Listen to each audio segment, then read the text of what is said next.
बिस्मिल्लाहिर्रहमानिर्रहीम। दोस्तों, मैं हूं अब्दुल गनी, आप देख रहे हैं पेप्सी एंटरटेनमेंट चैनल। आज हम बात करते हैं दूसरों की मदद करने की। हुजूर सल्लल्लाहु अलैहि वसल्लम ने एक आइडियल इस्लामी माशरा कायम किया, जिस माशरे में ज़कात का निज़ाम रायत किया गया। ज़कात क्या थी कि अमीरों से जो पैसा है वो लिया जाए और वो गरीबों को दिया जाए। उस वक्त ऐसे हालात पैदा हो गए कि कोई ऐसा बंदा मौजूद नहीं था जो कि ज़कात लेने वाला हो। आज क्या है, आज जब हम किसी की मदद करने लगते हैं तो हमें 10 का एक नोट बड़ा लगता है, और जब हमने अपने लिए कोई चीज़ खरीदनी हो तो हमें लाखों भी कम लगते हैं। हम अपने लिए 15 लाख की, 20 लाख की, 50 लाख की एक अच्छी से अच्छी गाड़ी लेंगे, लेकिन जब हम किसी की मदद करने लगते हैं तो हम अपनी जेब में से छोटा नोट निकालते हैं और हमें लगता है कि अगर हम किसी की मदद करेंगे तो वो पैसा ज़ाया हो जाएगा। तो जब हम किसी की मदद करते हैं तो वो पैसा ज़ाया नहीं होता, बल्कि जब ये ज़िंदगी ख़त्म हो जाएगी, एक दायमी ज़िंदगी आने वाली है, वही पैसा हमें जहन्नम से बचाएगा और जन्नत की तरफ लेकर जाएगा। तो जब हम ऐसा माशरा क्रिएट करेंगे जहां हम दूसरों की मदद करेंगे तो यहाँ दुनिया में कोई गरीब नहीं रहेगा, कोई भूखा नहीं सोएगा, कोई अनपढ़ नहीं होगा। अमीर अगर ये सोचे कि मैं साथ किसी एक गरीब के बच्चे को पढ़ा लूं तो सोचें कि ये पूरा माशरा कैसा माशरा बन जाएगा। हर बंदा यहाँ पे एजुकेटेड होगा, यहाँ पे चाइल्ड लेबर ख़त्म हो जाएगी।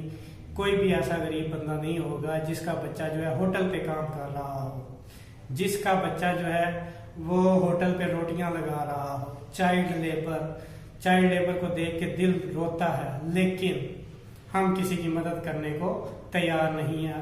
अगर हम मदद करें तो ये सारे इश्यूज जो सोशल इश्यूज हैं ये ख़त्म हो सकते हैं। चोरी चकारी, डाकाजनी, टेररिज्म, ये सब जो है भूख की पैदावार है। भूख की पैदावार किस तरह से है कि जिस बंदे को खाने की रोटी नहीं मिलेगी वो किसी भी काम के लिए तैयार हो जाएगा। क्यों ना हम एक ऐसा माशरा कायम करें जहां पे हर अमीर का हाथ देने वाला हाथ हो, तो क्या माशरे से ये सारे के सारे क्राइम ख़त्म नहीं हो जाएंगे और हमारा माशरा एक आइडियल माशरा नहीं बन जाएगा। आज हम मुसलमान जहाँ पे दूसरों की मदद करने का एक निज़ाम हमारे नबी करीम सल्लल्लाहु अलैहि वसल्लम ने मुतारफ़ कराया, आज ऐसे माशरा जो है वो सबसे पीछे है, क्योंकि हमने अपनी जेबें भरने की हमेशा सोची और दूसरों की मदद से हमेशा अपने आप को दूर रखा। हम अगर इस्लाम के मुताबिक चलें तो हम दुनिया की मुसलमान जो है बेहतरीन कौम बन सकते हैं, लेकिन हम इस्लाम से दूर हैं, इसलिए हम सबसे पीछे हैं। हम दूसरों की मदद नहीं करते। हम अपने बच्चे के लिए तो 10,000 का खिलौना ले लेंगे, लेकिन किसी गरीब के बच्चे को 10 रुपए देने से हम बहुत कतराते हैं।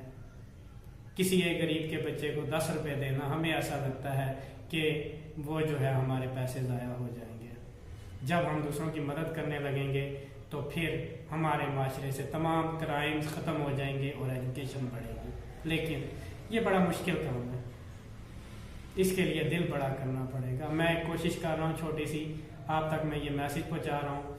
शायद कोई एक बंदा भी ऐसा करना लग जाए तो मेरी वजह से अगर कहीं बेहतरी आती है तो मैं समझूंगा कि ये मेरा जहाद है। Thank you very much. अगर आप भी चाहते हैं कि आप इस जहाद में हिस्सा लें तो मेरी इस वीडियो को ज़्यादा से ज़्यादा शेयर करें। Thank you very much.